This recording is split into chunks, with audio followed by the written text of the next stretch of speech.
मुरैना में welding belt से टकराई वंदे भारत, बड़ा हादसा टला। वंदे भारत ट्रेन बुधवार को मुरैना स्टेशन के पास वेल्डिंग बेल्ट ट्यूमर से टकरा गई, जिसके कारण तेज धमाका हुआ।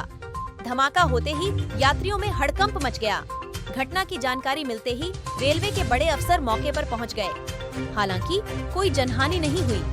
वंदे भारत मुरैना स्टेशन के पास करीब 40 मिनट खड़ी रही।